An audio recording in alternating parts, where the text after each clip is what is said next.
The concept of time has always fascinated me.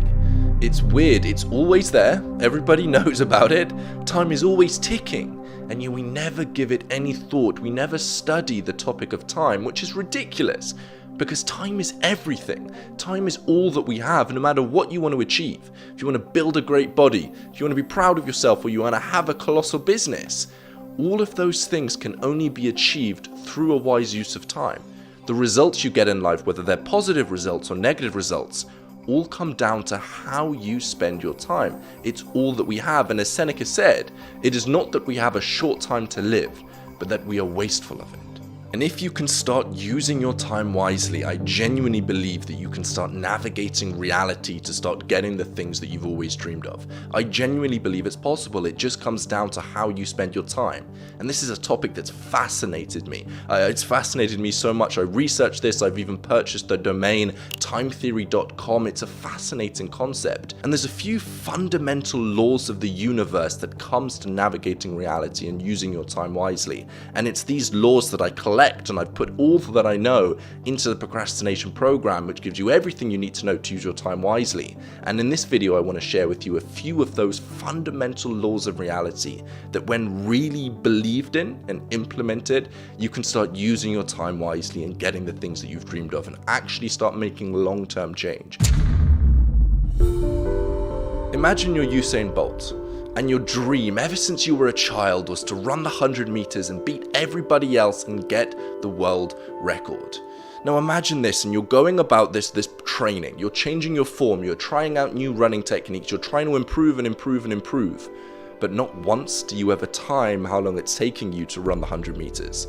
How on earth are you going to know whether the changes you're making to your form are progressing you towards your goals or regressing you away from your goals? You've just got no idea. You need some kind of a metric to track whether or not the changes you're making are having a positive effect or a negative effect on the goals that you want to achieve. Just like I wear this Oura ring. It's a ring that tracks my sleep. And that way I can test different things. I can try going to bed earlier, I can try going to bed later, I can see how long it takes for me to get into deep sleep, into REM sleep. I have a metric, it gives me a score every single morning when I wake up. So now I know if I make changes to my sleep, are these changes making me progress towards my goal of having incredible sleep? Or are they making me regress away from my goal and have a negative impact on my sleep? I've tried supplements that were supposed to improve my sleep quality, and they've actually taken it away. But if I didn't have a metric to track, I would just assume they're meant to help me, so they should be helping me. So when it comes to improving your time, using your time wisely, becoming a time theorist, you've got to have some kind of a metric that you can track how well you are using your time on a day-to-day basis. And for me, I use rescue time. Now, this isn't a sponsored video, I just genuinely use rescue time, and at this point I could whack an affiliate link in the description where I get some kind of a commission for everybody that signs up.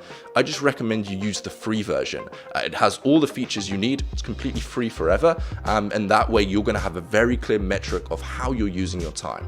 Because what rescue time does is it tracks how you spend your time on your computer and on your phone and everywhere, every extension, it's everywhere. And that way you can compile that data, and every evening it gives you a score for how well you spent that day. Now it works that score out by determining what activities you were doing, and you can set whether those activities are distracting or productive. And if they're distracting, you get a less score, a worse score, and if they're productive, then you get a better score. Now at the end of the video, I'm going to have an action item, which is going to get you to download Rescue Time, and it's going to walk you through the steps needed to start having a metric so that you can have a score for your life every single day. That's going to be at the end of the video, wait around for that. It removes all emotion from all of these transformations we're going to be making in your life, and you can get very objective on the improvements you're making to how you're spending your time.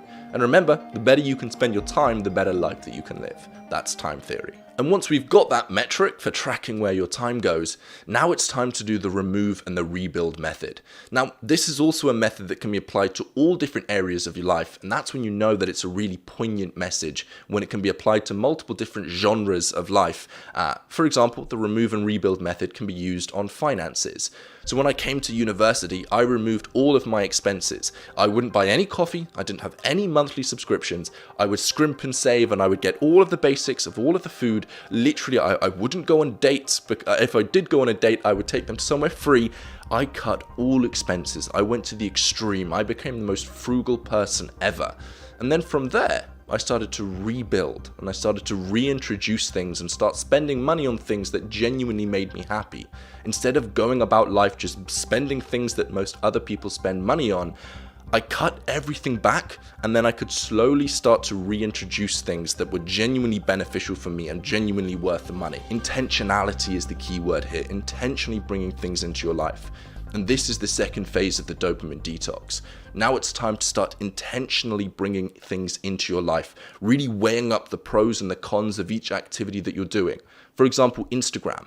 Before you just slip back into your old habits and you start just doing everything you used to be doing, really take the time to analyze each of the different things that you've just cut away during the dopamine detox and think, are there more pros to this than the cons that they bring? An example when I tell people to get rid of Instagram is they say, no, I need to keep up track with my friends. I'm like, okay, that's one benefit of Instagram, but is it worth all of the cons that Instagram may build? Don't just have one kind of an excuse for not getting rid of something and hold on to that. Weigh up the pros and cons, make a logical argument. Imagine you're in some kind of a court hearing. You've got to present the argument on one side and present the argument on this side.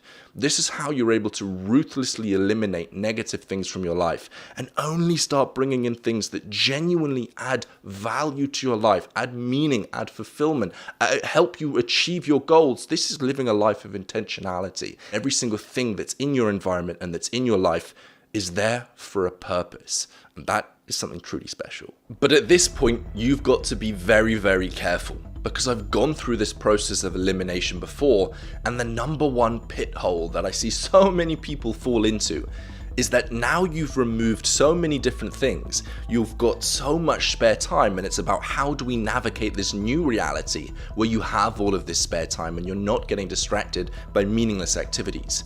And there's a concept in economics called the supply and the demand curve. This is a core topic in microeconomics, and all other microeconomic concepts all relate back to the supply and demand theory. So we've got two curves. We've got supply and we've got demand. Supply is simply supply of a certain type of good. How many producers are out there selling this good? And demand is simply how many consumers are out there willing to purchase this good. And where the supply and the demand graph overlap, that dictates the price of the good sold and the quantity. So if there's a high demand for a good, then it means the price increases and the quantity of the good increases as well. And if there's a low demand for the good, then it means that the price of the good decreases because less people want it. And then it means that the quantity of sold is also less because there's less demand. But what we can do is we can actually shift these graphs. These graphs are liable to change. For example, if there's an advert on TV, then demand is going to go from D1 to D2. It's going to increase. And that's going to cause an increase in the price and the increase in the quantity sold. But this can also be applied to the supply and demand of your time. And what you want is to always have a greater demand for your time than the supply for your time. You should always have more things on your plate rather than less. Because when you increase the demand of your time from D1 to D2, first of all, the quantity of output produced increases and the value of your time also increases as well. So by adding more things onto your plate, you're actually able to get more done, and this is really counterintuitive. Most people think if I'm procrastinating on what I'm doing now, I need to take more off of my plate. I need to be doing less things, and that way I'm able to spend more focus and more time on the things that I should be doing. But for most of you guys watching this video, and there will be an exception, the people that are overworked, but for most people watching this video, if you add more things onto your plate, you're actually going to procrastinate less. So when I was at university, I was getting okay grades. And then when I started this YouTube channel, my grades went to getting on the dean's list. I got one of the best grades in the year. And I was also starting this YouTube channel. Counterintuitively, I added more things onto my plate. But even still, I was able to get more things done and live a better life. But then on the flip side, you can also decrease the supply for your time as well. Now, this is going to increase the value of your time, but it's going to decrease the quantity of your output. But this isn't bad because we're decreasing the amount of time that you have to fill it. So what I mean when I say this is that you need to have something that you can always pour your time into, something that you can really obsess over, something that there's always a large demand for your time. If you don't have this, then of course you're going to slip back into old bad habits. The brain is going to take the path of least resistance. It's going to go for instant gratification if there's no exact obvious thing that you should be doing instead. And on top of that, have you ever noticed that when there's a deadline, you're able to get loads and loads and loads of work done? You procrastinate, and then as soon as you realize that you don't actually have that long left before the deadline, all of a sudden you're able to go into ultra focus mode. You're able to get a ridiculous amount of work done. The reason for this is because the supply of your time is very, very low. You don't have much time between where you are now and the deadline, so you start kicking yourself into action. So you can actually get more done, make long-term change, stop procrastinating by decreasing the supply for your time, by introducing deadlines for yourself. Get some kind of an accountability system and say, I'm going to get this done by Saturday, when most of the time you expect it's going to be done by the next week after. Introducing artificial deadlines for yourself decreases the supply and increases the likelihood that you're able to act and get things done. And these are all the basic fundamental building blocks when it comes to using your time wisely. I mean, having a greater demand for your time than supply is literally one of the only 4 things that matters when it comes to using your time wisely. And if you're at the point where you don't want to pay someone to help you speed up the process, and you don't want to get external help to help you through these problems, then what you've got to do is you've got to create these concepts and link them together in some kind of a repeatable system. Because the way that most people go about these videos is they watch them, they think, oh, this is beneficial, they apply them for a few days, and then they forget them a few days later. But what a time theorist does is he takes these concepts, he links them together into a lattice work of systems that makes a repeatable process that makes it impossible to forget these systems, let alone not do them. You have to do them, and you have to create some kind of a system together if you want to go about this process of making this transformation alone. And your action item for this video is to go and download Rescue Time across all of your different devices. Get the Chrome extension, get the apps on your phone, on your laptop, on your computer, everywhere. I'm not getting paid to say this. I'm not putting an affiliate link down there, although I know I could.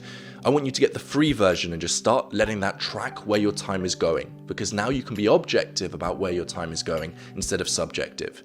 And if you've gone through the time audit and you think that my videos are beneficial for you, then like the video, comment down below saying I made it, and subscribe. That way the YouTube algorithm is going to know you like it, and it's going to show you more of these videos onto your homepage, more positive videos for you.